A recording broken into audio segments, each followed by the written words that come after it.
so it doesn't look. All right, good morning, everyone. This is a day that I have been looking forward to since I was first sworn in as mayor. From the very beginning of my first term, we laid out affordable housing as not just a priority, but the top priority in this administration. We believe firmly that housing is a right, that everyone should have a safe place to go home to at the end of the night, to rest their head on the pillow, to rejuvenate for the next day. We believe that housing is a foundation, a necessary foundation from which people can rise. And from that very first day in office, we began putting our money, our time, and our energy where our mouth was. And what we were talking about was building more, retaining more, preserving more affordable housing with a focus on deeply affordable housing. And so today I'm here not only to talk about the great work that we're doing, and let me tell you, we are doing it, but also to show you that that work is paying off.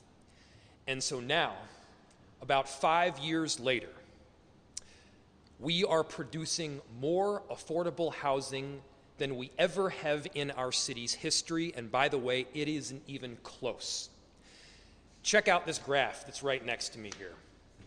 I want to call particular attention to the juxtaposition between the years 2011 to 2018 and then what we're doing in 2022. We are producing about 3 times more affordable housing than we did just a number of years ago. We are producing 6 times, more than 6 times the amount of deeply affordable, low-income housing than we did in those 7 years from 2011 to 2018, which, by the way, those years represented an increase themselves over the previous years. So where we've been doubling down in terms of money, it is having an impact. Where we are doubling down to give people a foundation from which they can rise, it is having an impact. These are historic numbers, and by the way, we would put our numbers, our data, and our results up against just about any other city in the entire country. We believe in affordable housing, and this is the work that we're going to continue here going forward. And right now we're in the Leaf, which is just next to Curry Commons. Curry Commons, by the way, is just one example of many of new developments that are taking place throughout the city that are prioritizing deeply affordable housing. It's 187 units ranging from 30% of the area median income up to 60% of area of median income. The focus, as I've stated, is on that 30% of area median income and under. That has been the focus of the last several years because what it does is it gives people who are experiencing homelessness that next rung on the ladder to pull themselves out. Previously, in many cases, that rung didn't exist. It still doesn't exist for far too many people in our city and in our state. But in Minneapolis, we're doing our part, going from 41 units back in 2011 to 2018 to 264 units in 2022 and rising. We're going even further, though, now. In 2023, we're going to continue to invest to sustain our affordable housing. And by the way, we have 23 projects that are already funded. And these projects will eventually provide 2,221 units for families across our city. We're becoming a beacon of hope and of housing, to be specific, throughout the state because we are providing at rates far, far greater than anywhere else in the entire region. And again, we would put our work up against anywhere else. We're going to continue to produce and sustain affordable housing for those underserved populations, but I want to tell you, in the coming months here, we're going even further because we have a big nut to crack for public housing. We're bringing together a multi-jurisdictional, multi-entity group that's going to find ways to preserve some of the public housing stock that has gone with deferred maintenance, and we're going to make sure that we help to address some of those backlog and long-term capital needs. I'm also making sure our homeless shelters have the space they need to serve the individuals that need that shelter space in a compassionate way that they certainly deserve. We've added up to about 5 new shelters over the last couple of years. Still, we have more work to do because we are trying to create the transitions from people from homelessness to deeply affordable, low or no barrier housing, to higher level affordable housing, and then ultimately to housing that is at market rate. That's the transition that we want to see people going through. And we're also going even further on work like Stable Homes, Stable Schools, an initiative that we started about 4 to 5 years ago.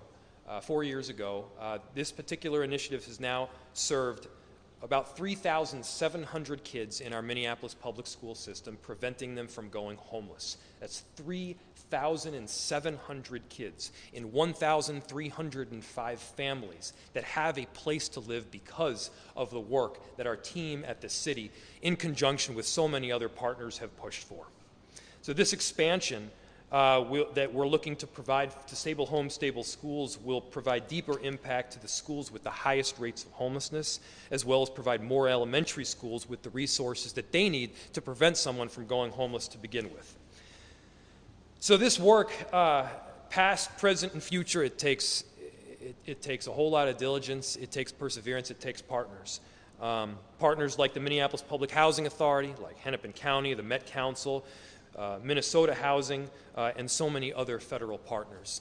If you notice over here, there are goals that are created for each city throughout the state, or at least in the metropolitan region here, and Met Council lays out the goals. The goals in terms of affordable housing are just over 300 units per year, whereas we are producing over 900 units. The total number of units that we created in 2022 was 919 new affordable housing units. So again, the goal was just over 300. I'm not great with math. You guys can figure that one out. But it's just over 300, and what we produced is over 900. So we're meeting and surpassing the goals. We're setting records left and right. But the truth is that we need to go double down to go even further. Because people need that necessary housing. I want to give some special recognition as well to our CPED department, to Andrea Brennan, our director, and the leadership of Elfert Port, who's with us behind me right now. This team has some really dedicated staff that has figured out to make sure that the dollars that we have spent, and we do spend, go even further. We could not have had this incredible number of new homes coming online without their work.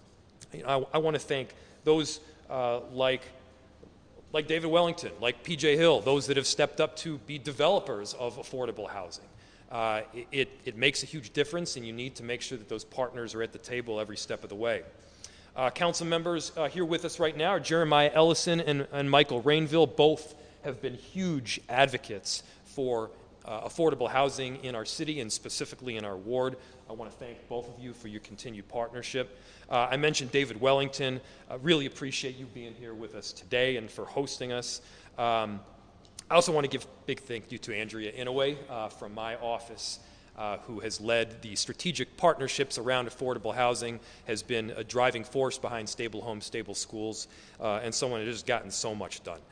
So bottom line is it takes a lot of people, but this is among my proudest days as mayor, to be able to say we were going to get something done, make promises about increasing the numbers of affordable housing units in our city, and then deliver on those promises.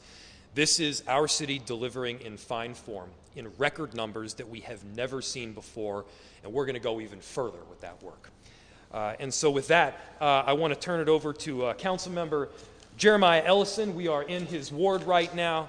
He has been a huge advocate and champion of affordable housing in his ward and beyond. Council Member.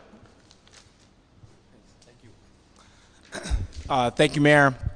I'll keep my statements brief. The mayor went over the numbers, and it is an incredible amount of affordable housing that we've been able to invest in.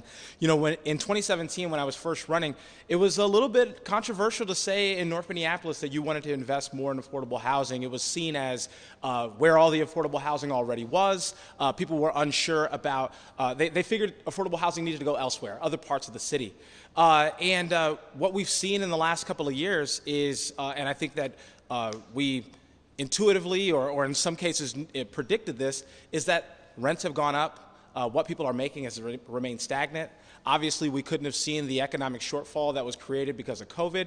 A lot of things that we couldn't have foreseen. But the one thing that we did, the one thing that our staff did, and that we did as a council and invested in as a city was more affordable housing at mixed levels, but yes, even in North Minneapolis. And I think that it's going to have an incredible stabilizing effect across the city, but obviously in Ward 5 as well. And so I'm incredibly proud of the amount of work that we've done as a city. Again, I know that Director Brennan has already been shouted out. Report has already been shouted out, but it cannot go unstated the work that they and their teams have done to make this a reality in our city. We've seen a lot of projects close, and we've seen a lot of projects go up. Projects that were in sort of that rocky development period for a long time are now erected and have people living in them. And so big shout out to all of the developers who have partnered with the city to make deeply affordable housing possible.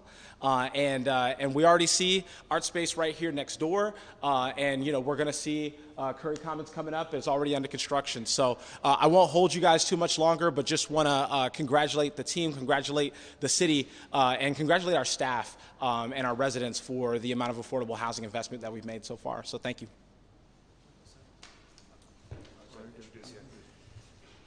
Thank you, Councilmember Jeremiah Ellison. Next is Councilmember Michael Rainville, who also has been a huge champion of affordable housing in his ward. The third ward has dramatically increased its affordable housing stock over the last several years, and we're so proud for the partnership. Councilmember Michael Rainville. Thank you, Mayor Frey, and thank you, Councilman Ellison, for inviting me today into your ward and to this great event. The mayor said it best about the numbers. They speak for themselves about our commitment at the city. And it's so impressive and heartwarming to see the state, the county, and the federal government helping us as well. We cannot do this alone, but we are leaders in this movement. And in the third ward, I am so proud to say that in 2022, 1/3 of all the affordable housing that was approved to be built in the third ward. And I voted for every one of those projects. It is so important to help people, to give them that same pillow to lay their head on every night. And the city is doing its job. Our leadership of Mayor Frey, I see you, Director Brennan. We can't thank you enough, all of us. And Alfred, thank you so much for your leadership. You're doing the hard work, and it's an honor and privilege to be here tonight, this afternoon. And David, thank you for having this press conference indoors. It's a cold day in February, and it's much nicer to be here with the sun shining than outside. Thank you. Thank you, Councilmember Rainville. Next is Alfred Port, who's our Director of Housing. This guy is a talent. He's a brain. He figures how to stretch the limited dollars that we have as far as they can possibly go, because that quite simply results in more housing for people who need it. Director. Good afternoon, and thanks to everyone for joining us this afternoon. I want to say we as staff, we aren't able to move forward with the plans without the leadership and the direction of our elected officials. So for that, I say thank you all. Everyone in the city deserves safe, dignified, and sustained affordable housing. What we've talked about today, we're focusing the accomplishments that we've done on the rental housing side, but this is a continuum. So I'm going to share some high points on the ownership side of things, and especially on the affordable ownership. We approach this using a three-pronged approach: provide access, create new, and sustain those those existing homeowners.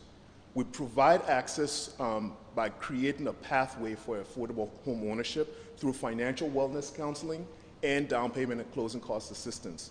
In the last 5 years, Between 2018 to 2022, we got over 5,000 households into home ownership and affordable home ownership.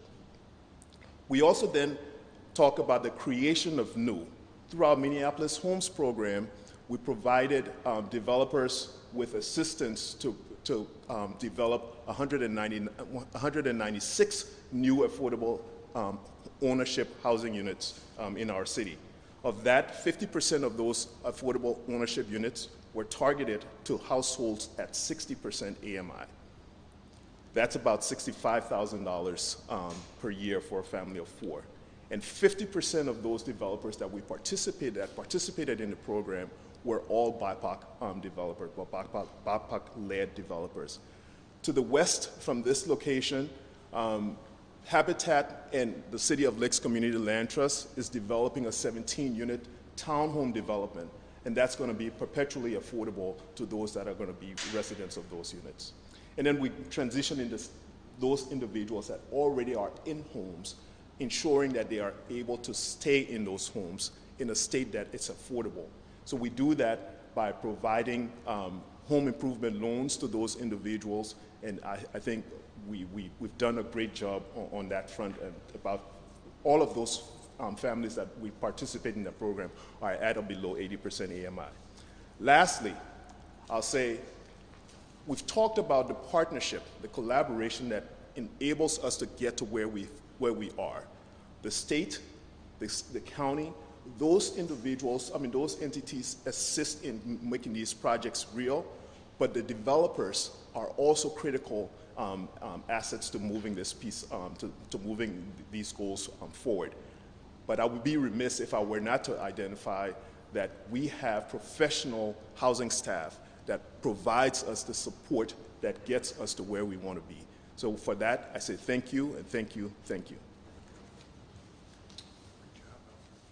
Thank you, Director. I so appreciate your work, and this was made possible by $320 million since my first budget in 2019. That is a huge chunk of change, but we're making sure that that money results in homes for people that need them. Next, I want to bring up David Wellington, we're in his space right now, has been the person that helps us get these units done, get the construction complete, and get people in the homes. So, David Wellington.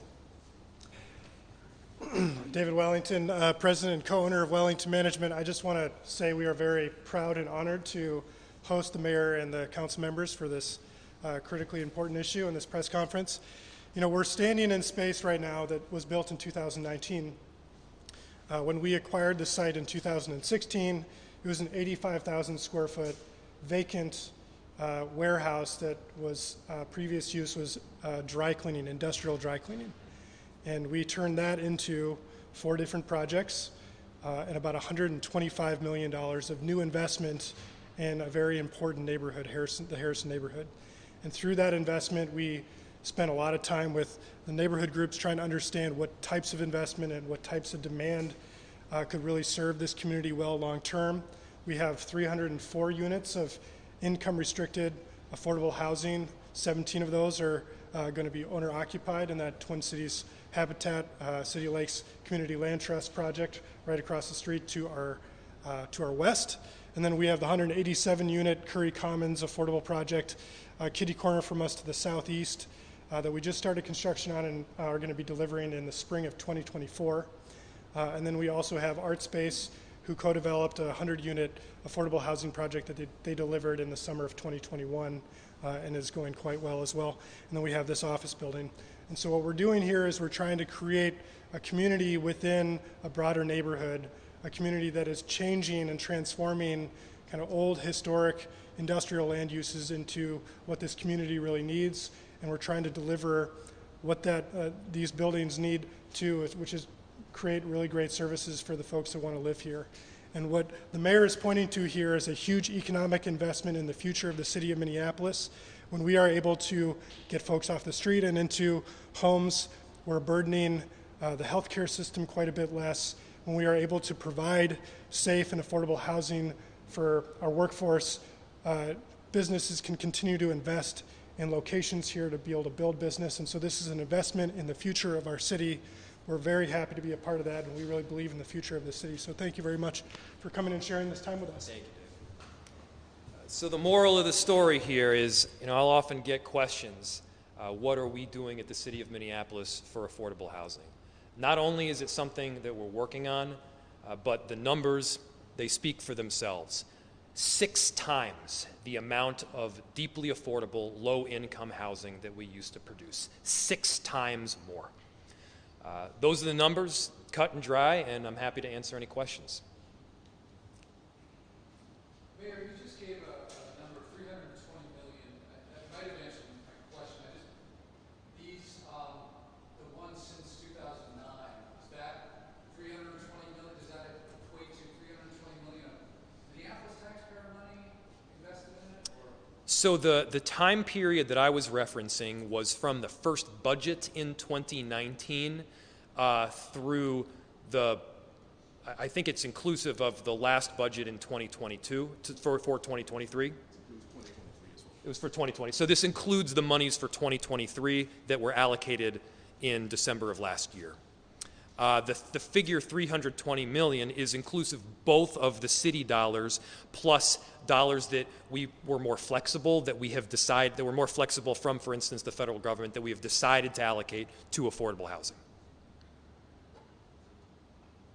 So to translate that, if you say to the public, look, this is what I'm doing for affordable housing, as far as what the public's investment was to get this, generally speaking, $320 million, some of that's not very local, it's federal. That's true. That's the public investment.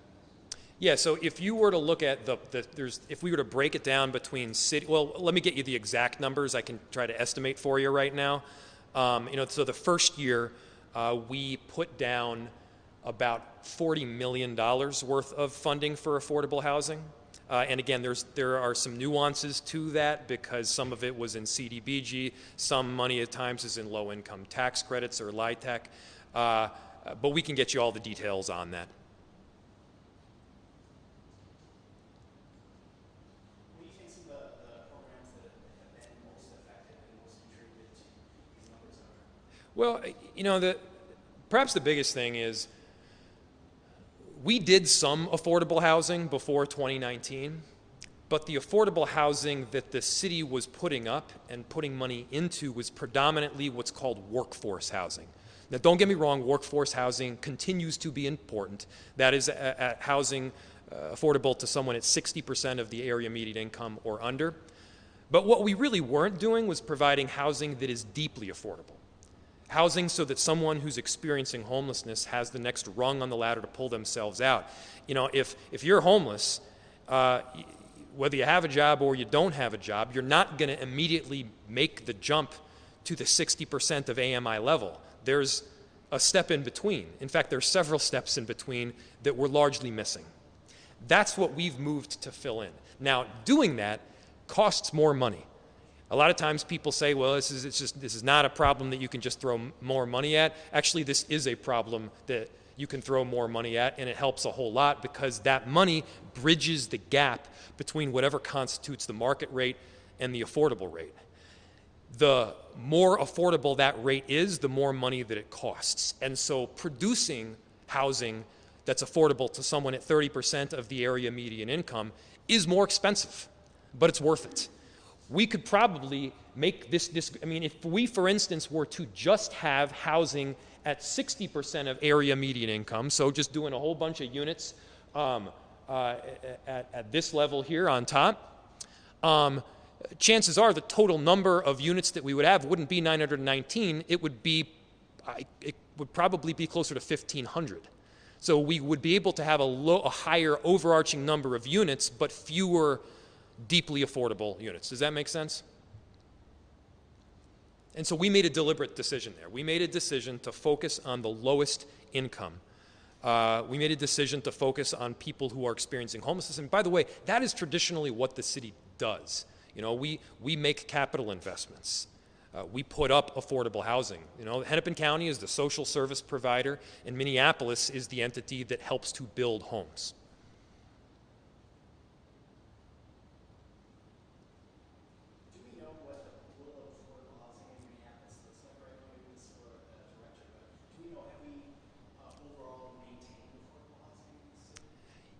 So yes, we have maintained affordable housing in the city, and I'll pass it off to Elfric in a little bit, but I don't want to get off my soapbox yet. So one, we have very deliberately put money not just into production, but into preservation, into preserving the naturally occurring affordable housing that we already have in this city. And by the way, it is cheaper, in fact, significantly cheaper, to retain an already existing affordable housing unit than it is to start afresh with some form of new development. We've done that through the 4D system, which gives landlords up to about a 40% break in their property taxes if they keep a certain percentage of their units at or below of, I believe, 60% of area median income. So they get a property tax break, and we had so many people apply that we had to expand that program. That was very successful. We also have funds that literally go to the preservation of units that could perhaps be transitioned from one owner to another that would then jack the rents a whole lot. We've put money into making sure that they're preserved for the long haul. Also, some units that, for instance, had a 15-year span of affordability have been kept on that affordability track, even though that we were reaching that cliff where they would transition from affordable or could transition from affordable to market rate. Now, the final thing, and this is more of a macro issue, is one of the best ways to preserve affordability on the macro level is supply. It's supply. It's putting more units in the city. And the numbers, if you look at them, reflect this. The number in terms of macro rents reflect this as well. If you look back to 2015, 16, 17, 18, rents on an annual basis were going, you always say going through the roof, but they were increasing pretty substantially, and we can get you the numbers on that. Why? Because a whole lot of people wanted to live in Minneapolis, and we did not have the supply to accommodate. Now, a whole lot of people still want to live in Minneapolis. The difference is that we have dramatically increased the housing supply in our city through density, through plans like the 2040 Comprehensive Plan, through neighborhoods like in the 3rd Ward that have dramatically increased in population, so much so that we had to redraw the boundaries, the political boundaries of the wards themselves. So all that goes into preservation in the macro sense. And the moral, again, is it's working. It's working in terms of new production. It's working in terms of preservation. Does it's working mean we've done enough? Of course not. It does not. We have a whole lot more work to do, but I think we're setting an example that others can and should be following. Do you have anything further that you want to answer on that? We can get you more information on the numbers on the preservation. The reference to the 4D and NOAA preservation programs are critical tools in our toolbox to provide that support. Whenever you see a graph like that, you see such an increase in construction of something, you always worry if something's being overbuilt. I don't know who wants to take this question, but is there any risk, given how unpredictable the economy's been the last several years, that there's too much building going on and that's going to lead to some kind of a crash? Yeah, well, certainly there's risk on the developer side, and I'll leave that to developers to speak to. From the city perspective, no, we're not concerned. Why? What's the worst thing that can happen if you build and supply outpaces demand? The prices drop, the rents go down, or at the very least, they don't increase at the same rates that they previously were increasing at. And by the way, we've seen this dynamic not play out not just in Minneapolis, but throughout the country. Supply is one of the most, if not the most important facets of having affordability on the macro level. And when I'm saying that, just to be very clear, I'm not talking about deeply affordable housing. I'm not even talking about housing at 60% of AMI. That's what we've done through city subsidy. But at the macro level, you do want more supply so that more people have the right and ability to live in a great city. We're talking about rental housing, but are there any things that you would point to on, I'm thinking about like home ownership rates, especially in communities of color, and I'm wondering if there are like similar things that you can point to that are like, that go alongside this program, because, you know, rental housing is great, but if you want to build, you know, equity and wealth and things like that, Yep. you know, investments in rental housing is not a big deal. Well, you're right about that. You know, one of the best ways to build intergenerational wealth is through home ownership. I myself am a proud renter, and I've been renting for quite a while. But yes, there is there is a benefit certainly to ownership itself. Now, Elfric mentioned just a second ago the numbers. Can you give us the numbers on home ownership now versus before, the amounts that we're putting into it now versus before? So the number of units, the number of households that's being served with our home improvement, with our home ownership programs, earlier, probably about 7 years ago, 6-7 years ago, we were providing resources, and the output was aligned with the amount of BIPOC households, or the percentage of BIPOC households in our community. If we continue to do that, we wouldn't make a dent in closing that home ownership disparity gap. So what we did, we revamped the program, and as the result of that revamp, we now see our rate of service to the BIPOC population 2 times of what we used to do before. Right now, we're providing service to BIPOC households at about a rate of about 70%.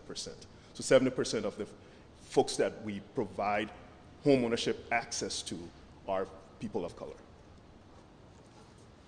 I'm sorry, was that 70? 70. And I just wanted to add that in this sort of network of housing developments that's happening on this Wellington site, there's Art Space, there's Curry, but there's also Leaf Townhomes. The Leaf Townhomes will be home ownership, and so they'll be at an affordable level. I don't have the numbers right off the top of my head, but that's, you talked about an example. I think that development, 17 or 18 units, is going to be, I think, a really good example of what affordable home ownership, long-term, perpetual, can look like.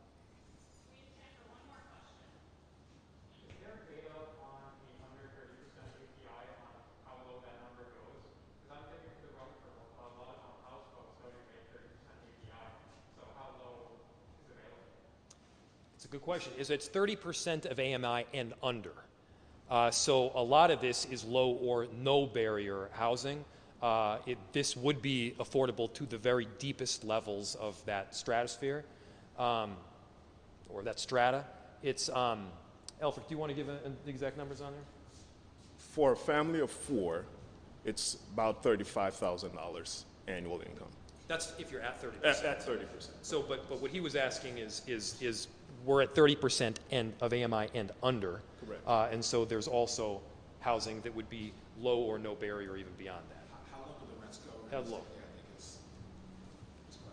I think it's Can I connect with you after this?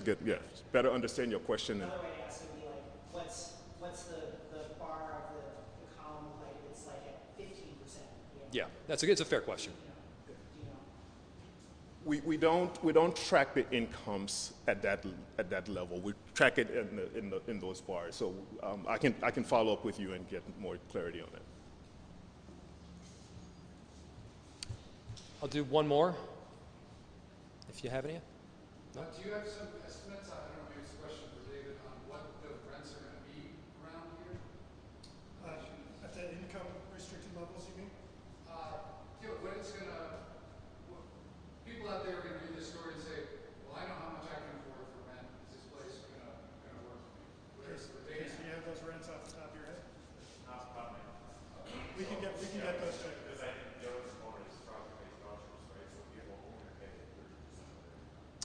Dave, we can get you the exact information on that. I mean, there's this particular development that we're, Curry Commons, but then and that has a range between 30 and 60. But then there's all of the other units throughout the city as well. So we can get you those. Great. Thank you, everybody. Thanks for coming.